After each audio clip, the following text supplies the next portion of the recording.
Hello friends, welcome back to AU Life. എൻ്റെ മുമ്പ് ചെയ്തിരുന്ന 2 വീഡിയോസ് കണ്ടിട്ട് കുറേ ഫ്രണ്ട്സ് റിവ്യൂസ് ഒക്കെ തന്നിരുന്നു. എന്തൊക്കെ ഇമ്പ്രൂവ് ചെയ്യണം, എന്തൊക്കെ കാര്യങ്ങൾ നന്നായിരുന്നു. അതുപോലെ ഞാൻ ഇമ്പോർട്ടൻ്റ് ആയിട്ട് വിട്ടുപോയൊരു കാര്യം, ചാനലിൽ മാത്രമേ ഇൻട്രൊഡ്യൂസ് ചെയ്തുള്ളൂ, എന്നെ ഇൻട്രൊഡ്യൂസ് ചെയ്തില്ല. അത് സത്യമാണ്. ഞാൻ അത് പറഞ്ഞപ്പോഴാണ് ഇങ്ങനെ ഓർക്കുന്നത്, ഞാൻ എന്നെ ഇൻട്രൊഡ്യൂസ് ചെയ്തില്ല. സോ എൻ്റെ പേര് റുക്സാന.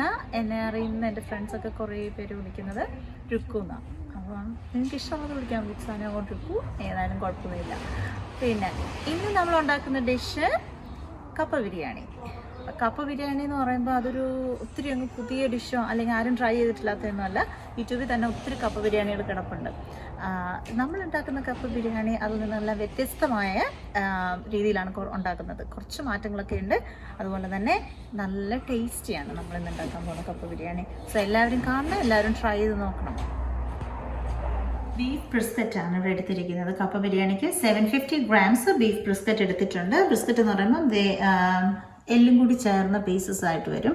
അതിൽ ഇറച്ചി കുറേശ്ശെ കാണും, എല്ലും കാണും. സോ അതാണ് ഇതിൻ്റെ ടേസ്റ്റ് എന്ന് പറയുന്നത്. അപ്പം 750 grams ബീഫ് ബ്രിസ്ക്കറ്റ്, പിന്നെ ginger garlic paste, turmeric, pepper, lemon juice, കുറച്ച് ഉപ്പ്, ഇത്രയും നമുക്കിത് ചേർത്ത് ഇതിനകത്തൊരു 10-15 minutes മാരിനേറ്റ് ചെയ്ത് വെക്കണം. അപ്പോൾ മാരിനേറ്റ് ചെയ്യാൻ പോകും. ഞാൻ ഇതിലേക്ക് തന്നെ എല്ലാം ഇട്ടങ്ങ് മാരിനേറ്റ് ചെയ്യും കേട്ടോ. അപ്പോൾ ജിഞ്ചർ ഗാർലിക് പേസ്റ്റ് നമുക്ക് വേണ്ടത് 1 ടീസ്പൂൺ, ടെർമറിക് മഞ്ഞൾപ്പൊടിയും 1 teaspoon, pepper 1 teaspoon, lemon juice 1 teaspoon.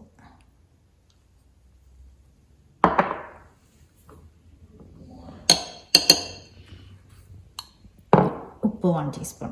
ഇനി ഇത് ഇത്രയും കൂടി ഇതിനകത്തിട്ട് നന്നായിട്ടൊന്ന് കുഴച്ച് മാരിനേറ്റ് ചെയ്തെടുക്കുക.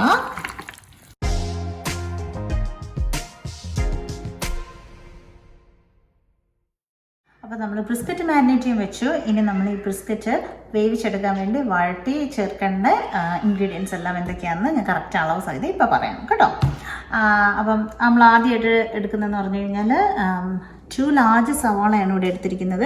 അപ്പം 2 large അല്ലെങ്കിൽ ഒരു 3 മീഡിയം സവാള സ്ലൈസ് ചെയ്തത്, കുറച്ച് ഉപ്പ്, പച്ചമുളക് ഒരു 4-5 പച്ചമുളക്, മല്ലിപ്പൊടിയാണെങ്കിൽ നമുക്കൊരു 2 ടീസ്പൂൺ വേണം, Kashmiri chilli 1 teaspoon, ginger garlic ഒരു മീഡിയം സൈസ് അല്ലെങ്കിൽ ഒരു കഷ്ണം ഇഞ്ചിയും ഒരു 8-10 അല്ലി വെളുത്തുള്ളിയും, ഉപ്പ് നമ്മുടെ പാകത്തിന് അളവ് പറയുന്നില്ല, പിന്നെ ഗരം മസാല 1 ടീസ്പൂൺ, ഗാർലിക് അല്ല കേട്ടോ, മഞ്ഞൾപ്പൊടി നോക്കി ഗാർലിക് എന്നൊക്കെ പറഞ്ഞു, മഞ്ഞൾപ്പൊടി നമ്മളൊരു ടീസ്പൂൺ നേരത്തെ മാരിനേറ്റ് ചെയ്യാൻ ചേർത്ത്, ഇപ്പോൾ ഒരു ടീസ്പൂണും കൂടി ചേർക്കുക. പിന്നെ കറിവേപ്പിലയൊക്കെ ഒരു 1-2 കതുപ്പോ ഒന്നും പ്രശ്നമുള്ള കാര്യമല്ല. ഇനി നമുക്കിത് അടുപ്പിലേക്കാക്കാം എല്ലാം കൂടി. നമ്മുടെ കുക്കറിലാണ് നമ്മൾ വെക്കുന്നത്. അപ്പോൾ കുക്കർ നന്നായി ചൂടായിരിപ്പുണ്ട്. ഞാനിവിടെ ഒലിവ് ഓയിൽ ചേർത്ത് കൊടുക്കുക. ഒലിവ് ഓയിലോ കോക്കനട്ട് ഓയിലോ ഒക്കെ നമ്മുടെ ഇഷ്ടത്തിന് ചേർക്കുക. ഒരു 3 ടേബിൾ സ്പൂൺ ഒലിവ് ഓയിൽ ചേർത്തിട്ടുണ്ട്. ഉള്ളി ഇടാൻ പോവാം. എണ്ണ ചൂടായി. നമ്മൾ എടുത്ത് വെച്ചിരിക്കുന്ന മുഴുവൻ ഉള്ളി ഇട്ട് കൊടുക്കുക.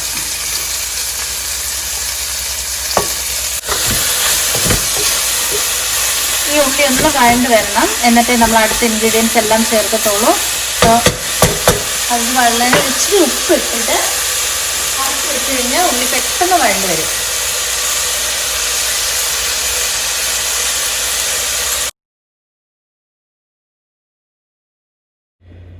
നമ്മുടെ സവാള അവിടെ ഒന്ന് വഴണ്ട് വരുന്ന സമയത്ത് നമുക്ക് കപ്പ അപ്പുറത്ത് അടുപ്പിലേക്ക് വേവിക്കാൻ വെക്കാം. അപ്പോൾ ഇവിടെ 1 കിലോ കപ്പ ചെറിയ കഷ്ണങ്ങളാക്കി നുറുക്കിയെടുത്തിരിക്കുകയാണ്. ഈ കപ്പ നന്നായിട്ട് കഴുകിയെടുക്കണം. അതിൻ്റെ ഒരു കെട്ടൊക്കെ പോയി കിട്ടാൻ വേണ്ടിയിട്ട് ഒരു 4-5 വെള്ളം കഴുകിയെടുത്ത കപ്പയാണിത്.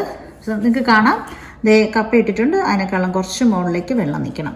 അപ്പോൾ കപ്പ അടുപ്പിലോട്ട് വെച്ച് അത് നന്നായിട്ട് 2 തിള വന്നതിന് ശേഷം മാത്രം നമുക്ക് ഉപ്പിട്ട് കൊടുത്താൽ മതി. ഇപ്പോഴേ ഉപ്പിടണ്ട. അപ്പോൾ ഇത് ഞാൻ അടുപ്പിലേക്ക് വയ്ക്കുക. അപ്പോൾ നമുക്ക് രണ്ടും ഒരേ സമയത്ത് കുക്കായി വന്നുകൊണ്ടിരിക്കും.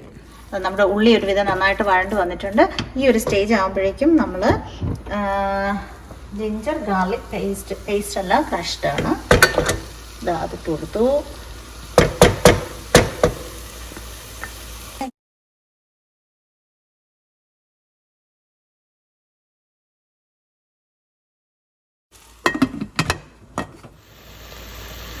ഞാനിവിടെ ഇഞ്ചിയും വെളുത്തുള്ളിയും ഒന്ന് ഇളക്കി നോക്കാം. നമുക്ക് കറിവേപ്പില ഇട്ട് കൊടുക്കാം. 1-2 കറിവേപ്പില ഇട്ട് കൊടുക്കുന്നുണ്ട്. 1-2 കടുപ്പ്. ഞാനിതെല്ലാം മീഡിയം ഫ്ലെയിമിലാണ് ചെയ്യുന്നത്. ഇപ്പം തന്നെ കറിവേപ്പിലയുടെ മണം ഒക്കെ തുറക്കുമ്പോൾ വരുന്നുണ്ട്. നല്ല അടിപൊളി മണം. ഇനി ഇതിൻ്റെ അകത്തേക്ക് നമുക്ക് പച്ചമുളക് ഒരു 4-5 അരിഞ്ഞ് വെച്ചില്ലേ, അതിട്ട് കൊടുക്കാം. ഞാൻ പാത്രമൊക്കെ തട്ടി പൊട്ടിക്കുന്നു തോന്നുന്നു കേട്ടോ. ഇൻഗ്രീഡിയൻസ് എല്ലാം കാണിക്കാൻ വേണ്ടി ഓരോ ബൗളുകളിൽ എടുത്ത് വെച്ചിട്ട് നിറച്ച ബൗളുകളിരിക്കുക. എനിക്ക് അടുപ്പിൽ ഇവിടെ ചീനി തിളയ്ക്കുന്നുണ്ട്. ചീനി തിളയ്ക്കുന്നതാണ്. ചീനി നന്നായിട്ട് തിള വന്നു. ചീനി തിളയ്ക്കുന്ന സൗണ്ട് കൂടെ കേൾക്കാം. അതും കൂടെ ഒന്ന് തിളച്ച് കഴിയുമ്പോൾ നമുക്ക് കുറച്ച് ഉപ്പിട്ട് കൊടുക്കാം ചീനിയിലേക്ക് കേട്ടോ. പൊടികളെല്ലാം ചേർത്ത് കൊടുക്കണം. 2 ടീസ്പൂൺ മല്ലിപ്പൊടി, 1 teaspoon Kashmiri chilli, 1 teaspoon turmeric. Garam masala നമ്മളിപ്പോഴും ചേർത്തിട്ടില്ല.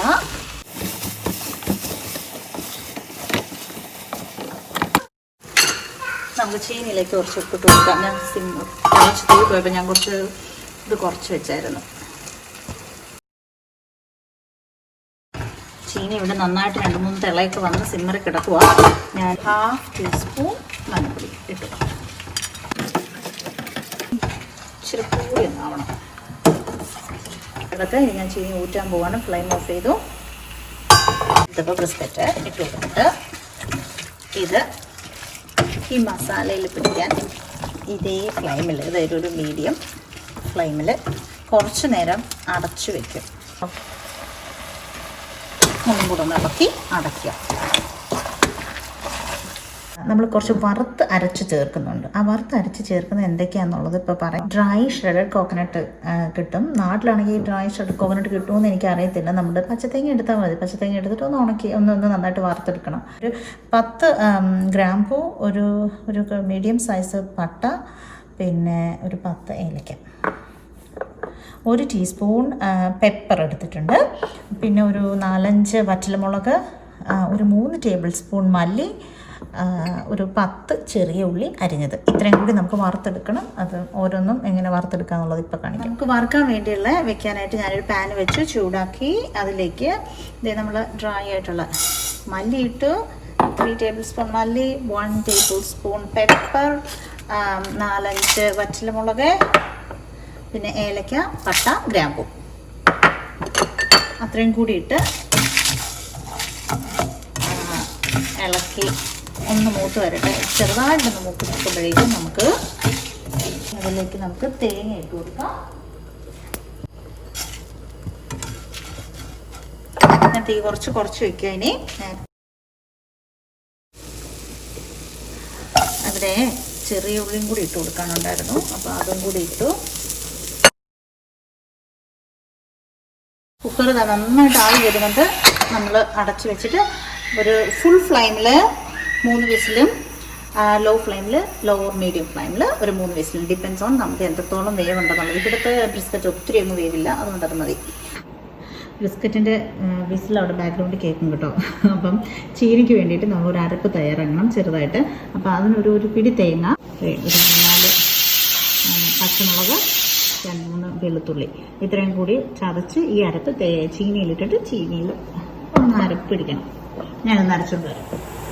ഇതെൻ്റെ ചീനി ഊറ്റി വെച്ചിരിക്കുക. മഞ്ഞപ്പൊടിയൊക്കെ നന്നായിട്ട് പിടിച്ച് മഞ്ഞ കളറിലായിട്ടുണ്ട്. അതാ ചരുവത്തിലേക്ക് തന്നെ ഇട്ട് കൊടുത്തിട്ട് അരപ്പ് ഇതിലേക്ക് ഇടാൻ പോവുക. കണ്ടോ അരപ്പിൻ്റെ കൺസിസ്റ്റൻസി കണ്ടോ, നല്ല മഷി പോലെ അങ്ങ് അരഞ്ഞ് പോകണ്ട. ഇങ്ങനെ ഒന്ന് ചതഞ്ഞ് വരുന്ന ഒരു ഇത്. നടുക്കേക്ക് അരപ്പിട്ട് കൊടുക്കുക. ഇരുന്ന് ഈ അരപ്പ് ഈ ചീനിയായിട്ട് നന്നായിട്ടൊന്ന് പിടിച്ചു വരണം. അതിന് ഞാനിവിടുത്തെ ഏറ്റവും ചെറിയ അടുപ്പിൽ ഏറ്റവും സിമ്മറിലാണ് വെച്ചിരിക്കുന്നത്, അല്ലെങ്കിൽ അടിച്ചു പിടിക്കും.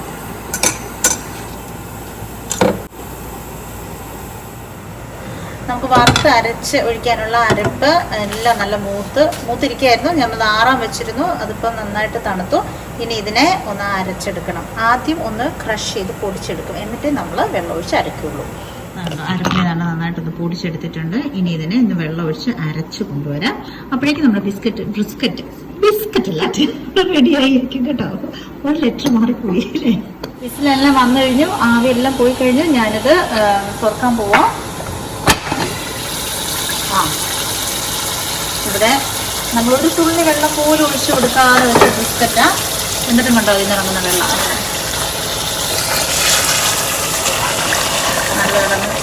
നല്ല സുപ്പോ മണമൊക്കെ വരുന്നുണ്ട്. ഇത് കാണുമ്പോൾ ഇങ്ങനെ തന്നെ കഴിക്കാനൊക്കെ തോന്നില്ലേ. ഇച്ചിരി വെള്ളം ഇറങ്ങിയ സ്ഥിതിക്ക് നമുക്ക് ഈ വെള്ളം ഒന്ന് വറ്റിച്ചെടുക്കണം. ഞാനതുകൊണ്ട് ഫുൾ ഫ്ലെയിമിലേക്ക് ഇട്ടു, നന്നായിട്ട് തിളയ്ക്കുക. ഇച്ചിരി വെള്ളം ഒന്ന് വറ്റിക്കോട്ടെ, തുറന്ന് വെച്ച് വറ്റിക്കുക. അങ്ങനെ വെള്ളം ഉണ്ടെങ്കിൽ വേറെ കുഴപ്പമൊന്നുമില്ല. മിക്കവാറും ഇറച്ചിക്കെല്ലാം ഇച്ചിരി വെള്ളം കാണുമല്ലോ. ഏകദേശം വെള്ളം വറ്റി കാണാമെന്ന് വിശ്വസിക്കുന്നു. ഇതാ കണ്ടോ, വെള്ളമൊക്കെ നന്നായിട്ട് വറ്റി. ആ ഗ്രേവി നല്ല തിക്കായിട്ടുണ്ട്.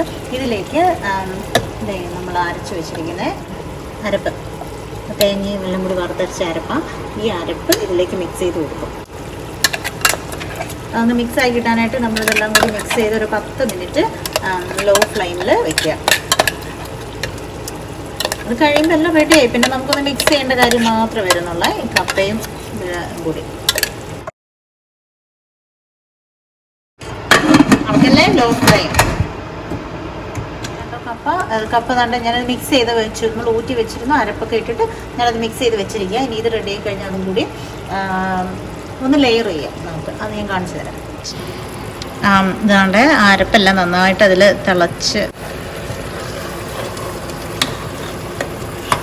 ഇനി നമുക്ക് ലെയർ ചെയ്താൽ മാത്രം മതി. കപ്പയും ബ്രിസ്ക്കറ്റും റെഡി ആയിരിക്കുക. ഞാൻ ഫ്ലെയിം ഓഫ് ചെയ്തു. രണ്ടാമത് വെച്ച പാത്രത്തിന് ചെറിയ സിമ്മറിൽ തീ ഇട്ട് കൊടുത്തു. എന്നിട്ട് ഫസ്റ്റ് ലെയർ ബ്രിസ്ക്കറ്റ് ഗ്രേവി എല്ലാം കൂടി ഇട്ടു. അതിലേക്ക് ഇനി ചീനി ഇടും. ഇവിടെ ഒരു 1/2 ടേബിൾ സ്പൂൺ അതിൻ്റെ വെളിച്ചെണ്ണ, ഒരു നല്ല മണവും ഫ്ലേവറൊക്കെ വെളിച്ചെണ്ണയുടെ വരാൻ വേണ്ടി വെളിച്ചെണ്ണ അതിൻ്റെ കുറച്ച് ഒഴിച്ചു കൊടുക്കുന്നുണ്ട് ആ ഒരു ലെയറിലേക്ക്. സെക്കൻഡ് ലെയറായിട്ട് വീണ്ടും ബ്രിസ്ക്കറ്റ് ഫുൾ ഇട്ടു. ഇനി ചീനി ഇതിൻ്റെ മുകളിലേക്ക് ഇടും. ചീനി ഇട്ടു. ഇനി അതിലേക്ക് ഇതിൻ്റെ വെളിച്ചെണ്ണ വീണ്ടും ഒരു 1/2 ടീസ്പൂൺ ഒഴിച്ചു കൊടുക്കാം. പിഞ്ച് ഗരം മസാല, നമുക്ക് ആ ഫ്ലേവറിന് വേണ്ടിയിട്ട് അതിൻ്റെ മുകളിലൊന്ന് സ്പ്രെഡ് ചെയ്ത് കൊടുക്കുന്നു. ഇതൊക്കെ കുഞ്ഞു കുഞ്ഞു പൊടിക്കൈകളാണ്. എന്നിട്ട് കുറച്ച് കറി ലീവ്സും കൂടി ഇട്ട് കഴിയുമ്പോഴത്തേനും ഇതൊരു നമ്മൾ ഈ ബിരിയാണിയൊക്കെ ചെയ്യുന്ന പോലെ ഒന്ന് സെറ്റായി വരും. ഇത് ശരിക്കും കപ്പ ബിരിയാണി എന്നല്ലേ പറയുന്നത്. ഇത് കപ്പ ബിരിയാണി തന്നെയായിട്ട് നമ്മൾ ലെയർ ചെയ്ത് ചെയ്യുക ഇതിനകത്ത്. ഇനി ഇതൊന്ന് അടച്ച് വയ്ക്കാം. വളരെ ശ്രദ്ധിക്കുക, ഫ്ലെയിം സിമ്മറിലായിരിക്കണം, ലോ ഫ്ലെയിമിലായിരിക്കണം, അടിക്ക് പിടിക്കാതിരിക്കാൻ വേണ്ടിയിട്ട്.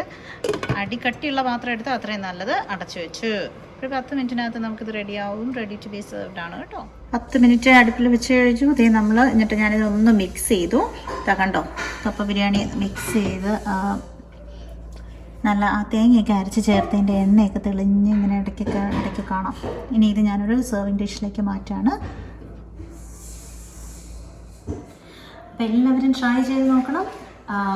എന്താ പറയുക, ഇച്ചിരി ടൈം കൺസ്യൂമിംഗ് ആയിട്ട് തോന്നും. പക്ഷേ നമ്മൾ ഒരേ സമയത്തിനെല്ലാം ചെയ്തെടുത്ത് കഴിഞ്ഞാൽ അത്രയൊന്നും കുഴപ്പമില്ല. പിന്നെ വളരെ ടേസ്റ്റി ആൻഡ് ഡെലീഷ്യസ് ആയിട്ടുള്ള കപ്പ ബിരിയാണിയാണ്. ഇനി എല്ലാവർക്കും ഇഷ്ടപ്പെട്ടെങ്കിൽ ലൈക്ക് ചെയ്യുക, സബ്സ്ക്രൈബ് ചെയ്യുക.